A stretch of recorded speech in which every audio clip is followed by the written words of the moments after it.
Grippe, stoppez-la en 24h avec les huiles essentielles.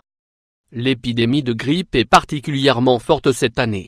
Les urgences sont saturées, faisant face à l'afflux de malades. Que faire face à l'arrivée des premiers symptômes? Nous vous proposons un traitement naturel de choc, formulé par l'aromathérapeute Aude Maillard, qui met en œuvre la puissance des huiles essentielles. Par voie cutanée, celles-ci déploient leurs propriétés antivirales, immunomodulantes, tonifiantes, antalgiques et anti-inflammatoires. Le virus de la grippe, de la famille influenza, est très instable. D'où une capacité remarquable à s'adapter à son hôte pour le dominer. Lorsqu'il gagne du terrain dans l'organisme, les symptômes de la grippe sont souvent foudroyants et prennent de court le malade. On observe alors une altération rapide de l'état général et l'apparition de frissons, une fièvre pouvant grimper très vite, une fatigue extrême nécessitant l'arrêt de toute activité, des courbatures diffuses dans l'ensemble des muscles, des douleurs articulaires, une toux, parfois des éternuements et des maux de tête. D'un point de vue naturopathique, ce tableau indique que le corps se trouve dans un état de profond déséquilibre et en surchauffe générale dans tous ses émonctoires, les poumons et les voies respiratoires s'enflamment au fur et à mesure des réplications virales, les mucosités et la toux sont le signe d'un grand nettoyage pour décrocher le virus. La peau est brûlante et transpirante. Les vaisseaux et les ganglions lymphatiques ont du mal à évacuer les toxines, les articulations et les muscles ont raide, douloureux et chaud. La température corporelle grimpe pour dilater et ouvrir tous les émonctoires de l'organisme, mais aussi pour brûler tous les agents pathogènes. Un flot de toxines, d'origine virale, mais provenant aussi du corps lui-même, est mis en circulation avant d'être évacué par la transpiration et des urines foncées. Au bout du compte, c'est l'alitement, le repos et le jeûne qui permettront l'amélioration, grâce au réveil des forces d'auto-guérison. À noter par ailleurs que le pic d'épidémie grippale se produit très souvent fin janvier, environ un mois après les excès alimentaires de Noël, comme un moyen radical de se débarrasser de l'inutile. Un traitement naturel de choc. Dans cet état d'urgence, chaque minute compte pour neutraliser l'ennemi. L'aromathérapie est d'une efficacité inégalée pour accélérer la temporalité et contrecarrer le virus, à condition de se montrer réactif, audacieux et à l'écoute. Précocité d'intervention, doses massives et répétées sont nécessaires.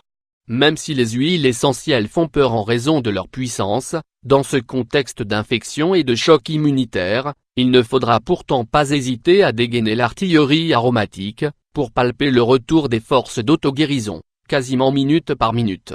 Le premier conseil est de réagir le plus vite possible dès l'apparition des premiers symptômes, quitte à se tromper sur le sujet. Le bénéfice sera de toute façon un coup de fouet immunitaire. Le deuxième conseil est d'utiliser les huiles essentielles à des doses massives par voie cutanée, comme un embaumement. Bien sûr, on ne parle ici que de certaines huiles essentielles, utilisables de cette manière car dépourvues de toxicité intrinsèque. Après cette phase d'attaque, une seconde phase de maintien de la pression aromatique, avec une application toutes les 30 minutes, est nécessaire pour prendre le dessus sur les symptômes et vaincre l'assaillant. Une synergie optimale devra contenir au moins 3 huiles essentielles, en prenant soin de choisir une huile essentielle antivirale, une autre expectorante et une autre anti-inflammatoire. Une synergie bien choisie est capable de maîtriser l'infection et de rétablir l'état de santé en 2 jours, voire en quelques heures, selon la réactivité du système immunitaire. La formule anti-grippe flash, propriétés, antivirale, immunomodulante, tonifiante générale, antalgique, anti-inflammatoire, expectorante et fluidifiante des mucosités. Indication, infection grippale, infection hivernale apparentée à la grippe, rhume et catarrhe, bronchite et pneumopathie, ou tout simplement baisse immunitaire passagère. Huile essentielle, teutrée, Melaleuca alternifolia, 10 ml Ravintsara, Cinnamomum camphora 7 et 1,8 cinéole, 10 ml gingembre, Zingiber officinali, 10 ml. Préparation, prendre un flacon vide en verre teinté de 30 ml muni d'un compte-gouttes capillaire, y verser les huiles essentielles selon les quantités indiquées, refermer et agiter. Utilisation, voie cutanée.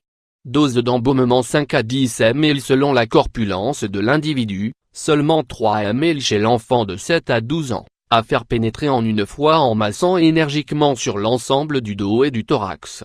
Dose de maintien 30 gouttes, seulement 15 chez l'enfant à partir de 7 ans, à appliquer toutes les 30 minutes en changeant de site d'application à chaque fois, sur le thorax, le dos, l'intérieur des bras, sous les pieds, derrière les genoux. Espacé au bout de 4 à 6 heures selon la vitesse d'amélioration. Si les symptômes persistent le lendemain, renouvelez le même protocole, dose d'embaumement et dose de maintien. Contre-indication, enfant de moins de 7 ans, femme enceinte et allaitante. Précaution d'emploi, prudence sur les peaux atopiques, eczémateuses, ou allergiques, privilégiez l'application sur la face plantaire. Voie cutanée, voie royale. Dans un contexte infectieux viol, un apport important de molécules aromatiques est nécessaire, ce que la voie buccale ne permet pas. Par la peau, en revanche, les huiles essentielles sont bues par le tissu cutané, sans être métabolisées par le foie. Comme en perfusion aromatique, les molécules passent rapidement dans le sang avec une biodisponibilité optimale. Diluer les huiles essentielles dans une huile végétale ne ferait que ralentir la vitesse de pénétration et donner plus de chance au virus. La limite à ces protocoles est bien sûr la tolérance cutanée. Les peaux sensibles devront malheureusement s'abstenir.